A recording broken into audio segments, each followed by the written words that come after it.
భక్తిహీనులాతో నివసించుట కంటెను నీ మందిరావరణంలో ఒక్క దినము గడుపుట. భక్తిహీనులాతో నివసించుట కంటెను నీ మందిరావరణంలో ఒక్క దినము గడుపుట. 1000 దినాల కంటే శ్రేష్టమైనది, 1000 దినాల కంటే శ్రేష్టమైనది.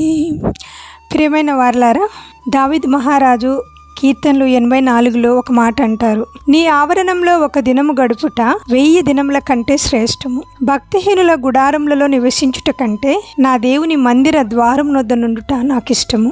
మరి దావీదు గారు మహారాజుగా ఉంటున్నారు. మరి ఆయనకి ఎంతో మంచి బెడ్రూమ్ ఉండొచ్చు, రాజుల పడక గది ఎంతో మంచిగా ఉండొచ్చు, అది బంగారుతోనో వజ్రాలతోనో పొదగబడి ఉండొచ్చు. కానీ ఆయన అంటున్న మాట ఏంటంటే, నీ మందిర ఆవరణాలలో లేదా నీ మందిర గడప దగ్గర నేను ఉండడం నాకెంతో ఇష్టము అని చెప్తున్నాడు. దేవుణ్ణి ప్రేమించే వాళ్ళు, ఆయన మందిరాన్ని ప్రేమించే వాళ్ళు ఈ మాట ఖచ్చితంగా పలుకుతారు. ఈ కొద్ది కాలాలలో, ఈ మధ్య కాలాలలో మరి ఆదివారాలే అందరూ ఫంక్షన్లు పెట్టుకోవడము, ఆదివారాలే చర్చికి రాలేని పరిస్థితులు ఏర్పడ్డము, ఆదివారాలే చాలా ప్రోగ్రామ్స్ పెట్టుకునే వాళ్ళుగా ఉంటున్నారు. దేవుని మందిరాన్ని ప్రేమించి 1 గంట ఇక్కడ ఉండిపోవడం ద్వారా మరి మీకు వచ్చే మేళ్ళు ఆ వారమంతా లేదా మరి ఆ నెలంతా కూడా ఉండేవిగా ఉంటున్నాయి. ఆయన మందిర ఆవరణంలో నివసించువారు ధన్యులు అని దేవుని వాక్యం చెప్పబడుతుంది.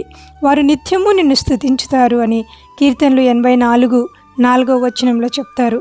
కాబట్టి నిత్యము స్తుతించే వాళ్ళకి, ఆయన మందిరానికి వచ్చిపోయే వాళ్ళకి దేవుడు ఇచ్చే బలము, దేవుడిచ్చే కృప, దేవుడిచ్చేది దావీదు ఎరిగినవాడుగా ఉంటున్నారు.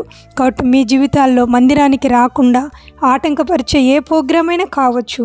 ఎందుకంటే దావీదు గారు అంటారు, భక్తిహీనుల గుడారములలో నివసించుట కంటే, భక్తిహీనులు కలుసుకునే చోటులు కావచ్చు, ప్రోగ్రాంలు కావచ్చు, పబ్బులు కావచ్చు, క్లబ్బులు కావచ్చు, ఏవైనా కావచ్చు, అక్కడికి వెళ్ళి మీరు ఆనందించేదానికంటే మరి దేవుని మందిరపు గడప దగ్గర గడపడం అనేది మనకు ఎంతో దీర్ఘాయువును, ఎంతో క్షేమాన్ని, ఎంతో ఆయుష్ను మనకిస్తుంది. అటువంటి జీవితాన్ని, అటువంటి కృపను దేవుడు మనకు దయచేయునుగాక. ఆమెన్.